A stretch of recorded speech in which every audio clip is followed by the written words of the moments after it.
Hey guys, I don't usually do this in my videos. I don't usually rant. I have to get some stuff off my chest, okay? Why is it when you make an appointment, your appointment is at 8 o'clock, 2 o'clock, 1 o'clock. You show up either a few minutes before or 15 minutes before, and you don't get seen for 45 minutes.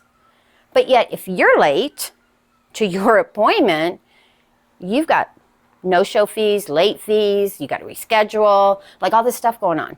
And I understand because I work for a doctor. I understand that sometimes they run behind, but not every time I come see you. Not every time. Not every time. So get it together, people. Okay, I'm good. Anybody else experience that? Leave that in the comments below. On to the good news. All right, so I did something today. I've been saying it for not a long time. I've said it in a few videos, and I've been encouraged, and most orchid growers will encourage you to do this. So I did my usual Friday trip to Nick's Garden Center, a local garden center here in Colorado, for those of you who don't know. Anyway, so I'm walking, I'm looking for something to put that rootless Vanda in over the winter while I have it in the house. So I'm just perusing, and I'm like, well, let me go check and see what orchids they have. I wasn't going to buy anything. So I go in, and the area where I normally like make my little route to go in, they had like a little chain thing, and it was blocked, and there was a sign, and it said orchid show. I was like, oh, when is this orchid show? Do tell me. Well, it's tomorrow, Saturday. Today's Friday. It is Saturday, September the 16th, and Sunday, September the 17th. Well, I'm going to be there tomorrow, so our strolling with the orchids might be a little bit different because, wait for this. So I'm perusing, I'm watching the little setup. They weren't selling anything yet. I found something I'm going to get. That's why I'm going to be there like 9:30. So as soon as they open up, I'm going to get the orchid that I want, because there's only 2 of them. And I found the one out of the 2 that looks better. Okay, wait for that for tomorrow. Anyway, so lady walks up and she says, hey, can I help you? And I'm like, no, I'm just looking, blah, blah, blah. She said, oh, well, do you grow orchids? I said, I have a few. She said, well, what kind of orchids do you sell? So grow. So I started telling her about my collection, showed her a few little pictures, just being nice. She was sharing her pictures with me. I want to share my pictures with her. And she said, well, are you a member? I said, a member of what? She said, a member of the society. I said, what society? She said, the Orchid Society. I said, I have printed out the registration with the intention to fill it out and send it in. But that was like 2 years ago. She said, well, you can sign up today. I was like, what? Let's do this. So I am now a proud member of the Denver Orchid Society. So excited. Just talking to a few of the members, I've already learned a lot. And Sharon, I finally took your advice, honey. I finally did it. Thank you. Told you I was going to do it this year. Well, I think I said I was going to do it next year, didn't I? This year? Next year? Whatever. And y'all excuse how I look. I look really rough. I woke up late, had to go get an alignment this morning, an oil change. I had 3 appointments, and that's why I was fussing about the doctor appointments, because they were all late. All of them. But I was on time. Oh, yes, I was on time. They were all late. And when I asked, is the doctor running behind? No. And in my head, I'm like, then why am I not in the back? I can't say what I wanted to say due to YouTube. Anyway, as part of signing up for the Orchid Society, during their orchid show this weekend, you get a free plant, guys. I said, what? I get a free plant? Do tell. Show me my selection. So they showed my little selection of things I could get. So I'm picking them. I was like, oh, I got that one, got several of those. So most of what they were offering for a gift, I'd already had. But then there was this one that, as soon as I saw it, I knew I hadn't had it. I also knew I shouldn't get it. But then I was like, why not? I mean, I do it all the time, right? I mean, for those of you who've been watching me for a while, you already know I get stuff I'm not supposed to get all the time. And most of the time I get lucky and they don't. Sometimes they just like, you know what, lady, you knew you shouldn't have had me. Here's the bloom and bye. But it is in this box. Can you guess what it might be? I'm going to wait a few minutes, timestamp in the description below what you think I've got in my lovely little box. I'm showing about 5 minutes, 10 seconds, something like that. But you put your timestamp in. I'm going to give you a second. Just a little second. Dun, dun, dun, dun, dun, dun, dun, dun, dun, dun, dun. Dun, dun, dun, dun, dun, dun, dun. Okay, time's up. What do we have in the bag? Let me show you. I got to stand up, though. So, we're going to reach in the bag. What we have, ladies and gentlemen, is a beautiful Coelogyne. Now, this is one of the members, and the reason I'm saying that is because the tag is handwritten, and it is stuck in the pot. But this is what we have here. Now, she has a beautiful new growth here, a beautiful growth here. We have beautiful active root tips. Look at the tips. Look at those red tips. Are those not pretty? Oh. So, here's the thing.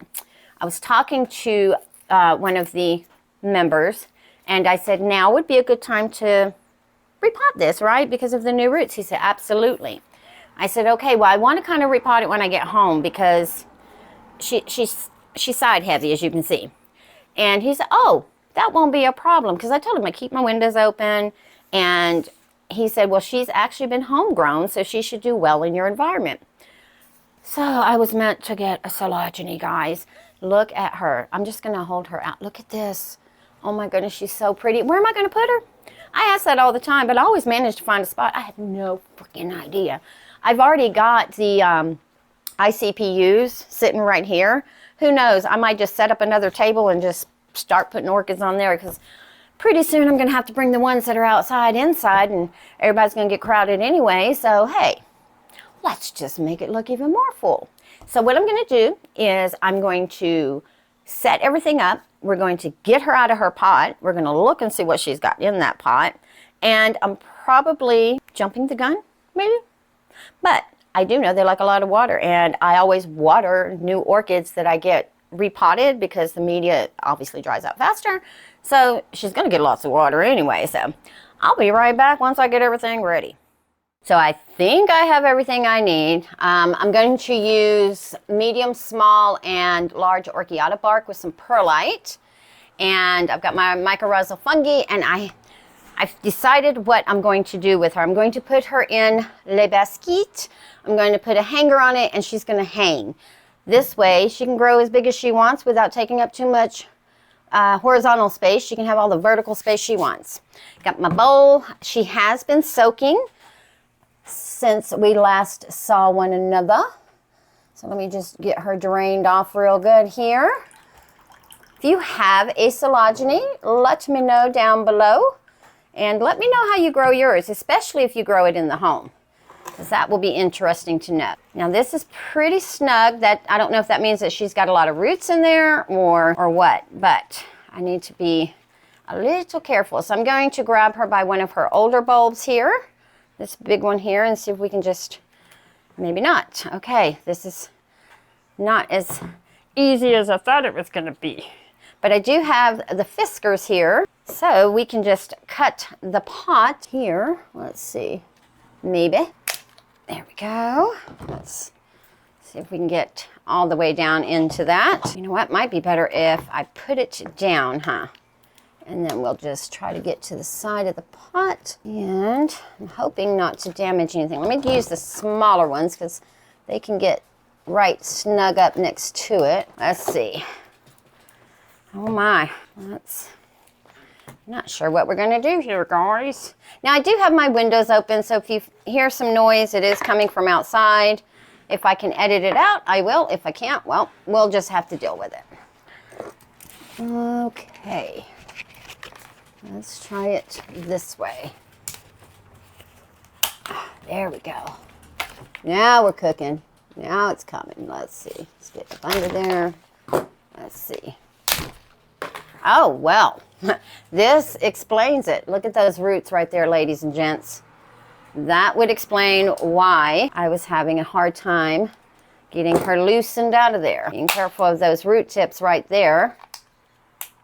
Just clip that little piece off without cutting the root tip.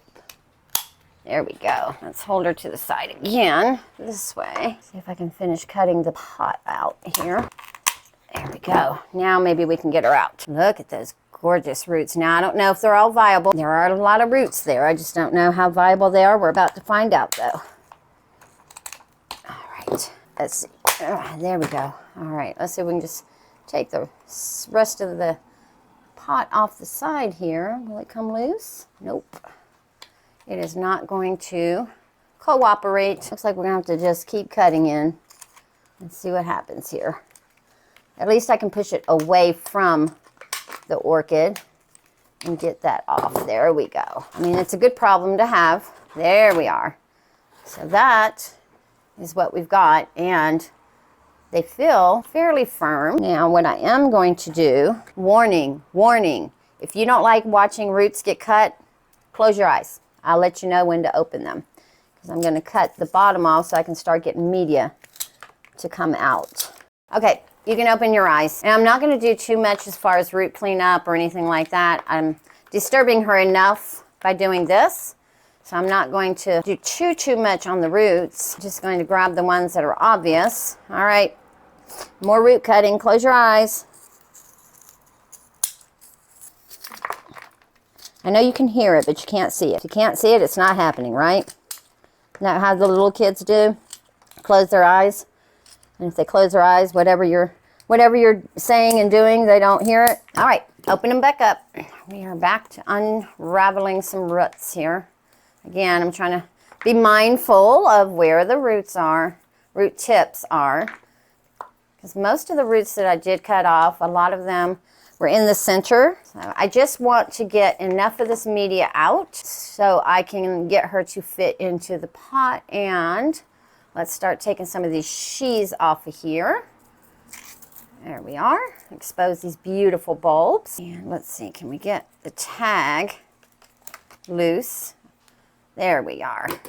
I'll show you guys that in a moment. And that's got a nice new root on there, but that one there doesn't look very good. That one there got destroyed a little bit, so we'll just clip the tip of that one. That one there has a root tip, so we'll leave that one alone. And then we've got some more roots right here, which, yay. Those hopefully will go into the new media and reestablish itself. The sheaths feel papery, but they're rather woody. Oh, this looks like this was a spike that dried out. Look, see it right there? It's no longer viable. We'll leave it there though. I'm not going to cut it off. And like I said, I'm not trying to overstress her. I'm just trying to do the minimum amount I can, because those of you who know and have watched me for a while now, I'm a little pedantic when it comes to sheaths and things looking tidy. All right, I think that's all the sheaths we're going to take off, except for right there. We got the last little piece. Watch the roots, Trish. Beautiful root right there. So, all right, let me test and see if I can get her below where those new. Yep. So this is kind of how she's going to sit in there, and I'm just going to, because she looks like she's a climber on this side. All right, so what I'll do is I'm going to set her back in the water. Let her chill in the water for a second. Hold on, let me turn her around a little bit. There we go, so she can lean. Move that out of the way. And I'm going to take a piece of burlap, because it worked really well with the RTH Ruth McNeil holding that media in. So I don't care if it goes up the sides too much. I just want it at the bottom. Make sure nothing falls out of the bottom. That's usually when it falls, that's where it's going to fall.